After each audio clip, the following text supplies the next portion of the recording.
अवधूत चिंतन श्री गुरुदेव दत्त. श्री स्वामी समर्थ. सर्व स्वामी भक्तांवर स्वामींची कृपा असावी ही स्वामींचरणी प्रार्थना. ज्यांनी कोणी चॅनलला सबस्क्राईब केले त्यांचे मनापासून आभार. तुम्ही कमेंट करून सांगत आहात की तुम्हाला संदेश योग्य ते मिळत आहे, म्हणून तुमचे आभार. संदेश आवडल्यास लाईक करा आणि चॅनलला सबस्क्राईब करा. चला तर मग ऐकूया आजचे स्वामी संदेश आणि स्वामींचे दिव्य मार्गदर्शन. स्वामी भक्तांनो, पुढील 3 मिनिटे डोळे बंद करून शांतपणे ऐका. हे 2 मिनिटांचे संदेश तुझ्या जीवनात परिवर्तन घडून आणू शकतात. बाळा, नियती तुझ्यासोबत एक डाव खेळत आहे. मला ठाऊक आहे, तुझ्या मनात वाईट विचार येत आहेत. तुझी मनस्थिती नीट नाही. काय करू, कसं करू असं होत आहे ना. माझं नामस्मरण करत राहा, मार्ग मिळेल. जो स्वतःची मदत करतो आम्ही त्याचीच मदत करतो. तुमच्याकडे बुद्धी आहे, ताकद आहे, स्मरणशक्ती आहे. स्वतःला सिद्ध करण्यासाठी जे जे लागते ते सर्व आम्ही तुला दिलं आहे. त्याचा उपयोग करूनही जर तुला यश आलं नाही तर आम्ही आहोतच, कायम असू तुझ्यापर्यंत सोबत. तू प्रयत्न सोडू नकोस. सगळे चांगलेच होणार आहे हे मनात धरून चाल. बाकीचे सगळे आम्ही पाहून घेतो. विश्वास असला की अशक्य गोष्टीसुद्धा शक्य होतात. तुझ्या वाटेचे दुःख तू भोगून संपवलं आहेस. तुझ्या वाटेचं सुख तुला मिळणारच. कर्मावर विश्वास ठेव. अपेक्षेपेक्षा जास्तच मिळणार. आता फक्त तू तुझ्या आळसाच्या आहारी जाऊ नकोस, कारण तू तुझ्या सुंदर भविष्याचे जे स्वप्न रंगवले आहे ते तुझ्या आळसामुळे स्वप्नच राहून जाईल. जर वारा आगमनाची दिशा बदलू शकतो तर लक्षात ठेव, मनापासून केलेली प्रार्थना नशीब बदलू शकते. अखंड विश्वास, अखंड नामस्मरण हे मनावर रुजवावे लागेल.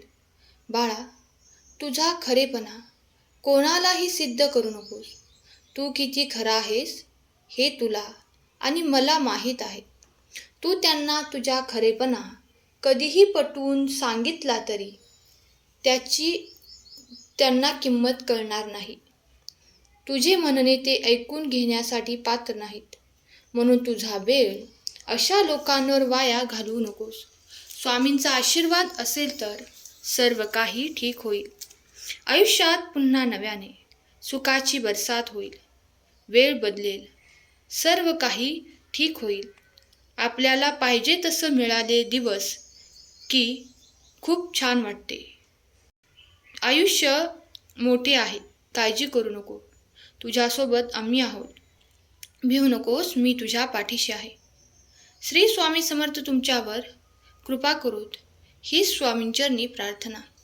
जिथे स्वामी पाय तिथे न्यून काय, स्वयंभक्त प्रारब्ध घडवी हिमाय. स्वामी म्हणतात, माझ्या प्राणप्रिय लेकरांनो, एक कायम लक्षात ठेवा. ध्यानाची अंतिम पायरी गाठल्याशिवाय नाम साधना म्हणावी तेवढी आणि म्हणावी तशी रंगत नाही. म्हणून ध्यानाला बसणं अतिशय आवश्यक आहे. बाळांनो, विश्वास ठेवा. तुमच्यासाठी माझी योजना सर्वोत्तम असते. कधी कधी प्रसंग कठीण असतात तेव्हा मी तुमच्यासाठीच काहीतरी करत असतो. लक्षात ठेव, सिंह आणि हरिणी यांच्या शर्यतीत अनेक वेळा हरिण जिंकते, कारण सिंह अन्नासाठी धावतो तर हरिण आपल्या जीवासाठी धावते. यातून हेच सिद्ध होते की गरजेपेक्षा जास्त उद्देश महत्त्वाचा आहे. हिम्मत नको हारू, प्रयत्न करत राहा. आज तुझे काम नाही झाली तरी चालेल, उद्या होईल किंवा त्यानंतर होईल. तू मनापासून सर्व प्रयत्न कर. मी आहेच बाळा. संकट तर तुला येतच राहणार, त्यातून तर कोणीही सुटत नाही. भले तुझी माणसे तुझी साथ सोडतील, तुला एकटे पाडतील, तुझ्यावर हसतील, तुझा द्वेष करतील. तुझ्या जीवाभावाची माणसंसुद्धा तुला एकटं पाडतील, तू हतबल होशील, निराश होशील. क्षणभर तुला वाटेल की सगळं संपलं आहे. तेव्हा काय एक लक्षात ठेव, जेव्हा सर्व अपेक्षा, आपलेपणा संपतो, तेथूनच तुझ्या या ब्रह्मांड नायकाचा खेळ सुरू होतो आणि सर्व अशक्य गोष्टी शक्य होऊन जातात. आणि अपयश आलं तर खचून जाऊ नकोस. तू कुठे कमी पडलास ते शोध आणि पुन्हा प्रयत्न कर. साथ द्यायला मी आहे. भिवू नकोस, मी कायम तुझ्यासोबत आहे. तुझा सध्याचा काळ किंवा तुझा भूतकाळ हा खूप संकट आणि वेदनांनी भरलेला होता, पण देवाला सर्व काही कळतं. त्याचे तुमच्यासाठीचे हेतू उत्कृष्टच असतात आणि ते तुम्हाला सुखी आणि यशस्वी बनवतात. लक्षात ठेव, गुरुचा आदर्श हात तुझ्या डोक्यावर आहे. मनुष्याच्या आयुष्याचे गणित कोणालाही उलगडलं नाही, कारण नियतीच्या मनातलं कोडं कोणालाही सुटलं नाही. गुरुच्या शब्दाला परमेश्वरसुद्धा खाली पडू देत नाही, कारण कोणत्याही संकटाच्या वेळी गुरु आपल्या शिष्याची हात सोडत नाही. गुरुचा अदृश्य हात सदैव आपल्याबरोबर असतो. तर सेवा केली आहे तर वेळ आल्यावर त्याचं फळही निश्चित मिळणार. चांगल्या कर्माचे फळ चांगलं असतं. मुखातून गेलेले स्वामीनाम आणि निस्वार्थपणे केलेले काम कधीच व्यर्थ जात नाही. श्री स्वामी समर्थ. जय जय स्वामी समर्थ. स्वामी म्हणतात, माझ्या प्रिय भक्तांनो, तुम्हाला वारंवार अक्कलकोटला स्वामींच्या दर्शनाला जाता आलं नाही तर निराश होऊ नका. तुमच्या घराजवळ स्वामींचा मठ असेल ना, तर कदाचित तुम्हाला वाईट वाटतं की आपल्याला स्वामींच्या पादुकांवर सकाळ संध्याकाळ आपला माथा टेकवता येत नाही. तुम्ही कशाचीच काळजी करू नका. तू फक्त बसल्या जागी माझे नाव घे. माझ्या दरबारात येणाऱ्या प्रत्येक भक्ताचे व माझे जन्मोजन्मीचे थेट नाते आहे. तुझी अडकलेली कामे नक्की पूर्ण होणार आहेत. आणि लक्षात ठेवा, आपली वाटणारी सगळीच आपली नसतात. म्हणून डोके टेकवण्यासाठी योग्य पाय आणि रडण्यासाठी योग्य खांदा निवडा. वेळेला महत्त्व दे, पण जिथे तुला महत्त्व नाही तिथे वेळ देऊ नकोस. आणि लोक फक्त हातातलं घेऊ शकतात, नशिबातलं नाही. मनासारख्या गोष्टी घडत नाहीत, मिळत नाहीत. म्हणून निराश होऊ नको, डगमगू नको. स्वतःशी नेहमी प्रामाणिक रहा. माझ्या अखंड नामस्मरणात रहा. मग तुला माझी प्रचिती येते का नाही ते बघ. जीवनाच्या शेवटच्या श्वासापर्यंत मी तुझ्या सोबत उभा आहे.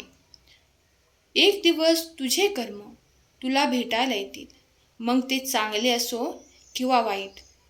बाळा, तुझ्या मनात येणाऱ्या शंका कुशंकांमुळे तू माझ्यापासून हळूहळू लांब चालला आहेस. त्यामुळे पहिल्या तुझ्या मनातील शंका कुशंकांना काढून टाक, मग तुला मार्ग दिसेल. चिंता करू नकोस. तू आमच्यावर सर्व काही सोपवलं आहेस ना, मग आता काय करायचं ते आम्ही पाहतो. तू फक्त तुझे प्रयत्न प्रामाणिकपणे कर. परमेश्वराची कृपा होते तेव्हा तुमच्यामध्ये श्रद्धा आणि सबुरी दोन्ही गुण असतील तर पुढे जायचे असेल तर चुकीच्या मार्गावर जाऊ नकोस. देवावर श्रद्धा असेल तर गोंधळात सुद्धा मार्ग निघेल. आणि लक्षात ठेव, माझ्या दरबारात येणारा अश्रू घेऊन येतो, पण जाताना नेहमी चेहऱ्यावर हसूच घेऊन परत जातो. स्वामी समर्थांची कृपा त्यांच्या भक्तांवर कायम राहावी, हीच त्यांच्या चरणी प्रार्थना. स्वामी तुम्हाला नवीन दिशा देवोत, आनंदाचे मार्ग मोकळे करोत, तुमच्या मुलाबाळांना सुखात आनंदात ऐश्वर्यात ठेवोत, हीच स्वामी माऊली चरणी प्रार्थना. केलेली सेवा स्वामींचरणी अर्पण करते. आजचा हा संदेश शेवटपर्यंत ऐकल्याबद्दल धन्यवाद. श्री स्वामी समर्थ. जय जय स्वामी समर्थ. श्री स्वामी समर्थ. जय जय स्वामी समर्थ.